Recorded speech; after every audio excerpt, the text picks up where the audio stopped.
வணக்கம் நண்பர்களே. இன்னைக்கு எக்ஸாம்பிள் 1.17 வந்து பார்க்க போகிறோம். Let f be the function from r to r rational numbers, அதாவது பாசிட்டிவ்ஸ் அண்ட் நெகட்டிவ்ஸ் எல்லாமே இருக்கும். Defined by f of x, ஒரு ஃபங்க்ஷன் கொடுத்துருக்காங்க. F of x which is equal to 3x - 5.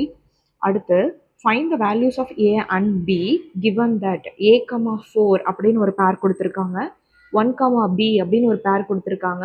Belong to F. Belong to எஃப்னா அதனுடைய function இங்கே இருக்கு, இந்த ஃபங்க்ஷனுக்கு தான் பிலாங்ஸ் டு அப்படின்னு சொல்லி கொடுத்துருக்காங்க. இப்போ ஏங்கிறது டொமைன், இது வந்து கோடொமைன். நம்ம யூஸ்வலாக இந்த வேல்யூஸ் எல்லாமே வந்து இந்த இடத்துல வந்து சப்ஸ்டியூட் பண்ணி கண்டுபிடிப்போமா, அதே மாதிரி தான் இங்கே கொடுத்துருக்காங்க. இப்போ எக்ஸ் இருக்கிற இடத்துல ஏ சப்ஸ்டியூட் பண்ணால் என்ன வேல்யூ வருதோ அதை இங்கே சப்ஸ்டியூட் பண்ணுவோம். அதே மாதிரி எக்ஸ் இருக்கிற இடத்துல 1 சப்ஸ்டியூட் பண்ணால் என்ன வேல்யூ கிடைக்குமோ அதை பிங்கிற இடத்துல எழுதுவோம். அதாவது இது டொமைன், இது கோடொமைன். இதுக்கு இது இமேஜ், 4க்கு ஏங்கிறது ப்ரீ இமேஜ். கரெக்டா? இதை சிம்பிளாக சொல்ல போனோம்னா கொஷின் அண்ட் ஆன்சர்னு சொல்லுவாங்க. ஆன்சர் கொடுத்துட்டு இங்கே கொஷின் கேட்குறாங்க, இங்கே கொஷினை கொடுத்துட்டு ஆன்சர் கேட்குறாங்க. சப்ஸ்டியூட் பண்ணோன்னா உங்களுக்கு புரியும்.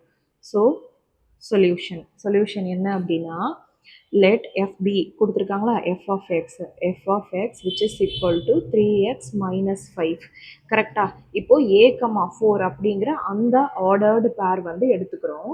இந்த ஆர்டர்டு பேரில் இதனுடைய மீனிங் என்ன அப்படின்னா, மீன்ஸ் the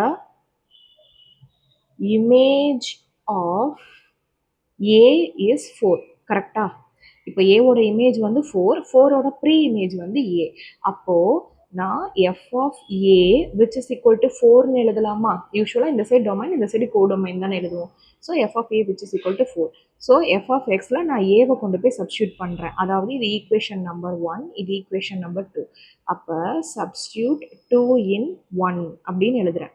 இப்போ எக்ஸ் இருக்கிற இடத்துல ஏவை நான் கொண்டு போய் சப்ஸ்டியூட் பண்ண போகிறேன். அப்போது f of A which is equal to இந்த எக்ஸ் இருக்கிற இடத்துலையும் நான் வந்து ஏவை தான் சப்ஸ்டியூட் பண்ண போகிறேன்.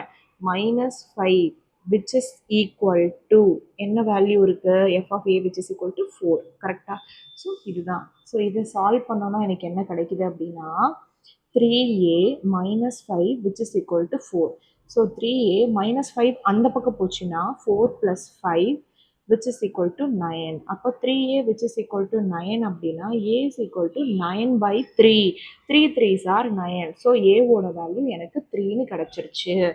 இப்போ அதே மாதிரி 1, b 1, b means the image of 1 is bன்னு அர்த்தமா? image of 1 is b. அப்போது நான் இந்த இடத்துல 1 இருக்கிற இடத்துல கொண்டு போய் எஃப் ஆஃப் எக்ஸை சப்ஸ்டியூட் பண்ணும். So F of x is equal to 3x - 5ன்னு எனக்கு தெரியும். இந்த இடத்துல எக்ஸ் இருக்கிற இடத்துல நான் டொமைன் வேல்யூ 1 கொண்டு வந்து சப்ஸ்டியூட் பண்ணுறேன். கரெக்டாக? அப்போது 3 × எக்ஸ் இருக்கிற இடத்துல 1 சப்ஸ்டியூட் பண்ணால் 5 விச் இஸ் ஈக்குவல் டு என்னது, எனக்கு கோடொமைனோட வேல்யூ b. கரெக்டாக? ஸோ இங்கே என்ன வருது அப்படின்னா 3 - 5 which is equal to b. அப்போது -2 which is equal to b. என்னோட ஆன்சர் பியோட ஆன்சர் கிடச்சிருச்சு. So finally a which is equal to 3 and b which is equal to -2. நான் a and b யோட வேல்யூ கண்டுபிடிச்சிட்டேன். அவ்வளோதான். ஓகேவா? தேங்க்ஸ் ஃபார் வாட்சிங்.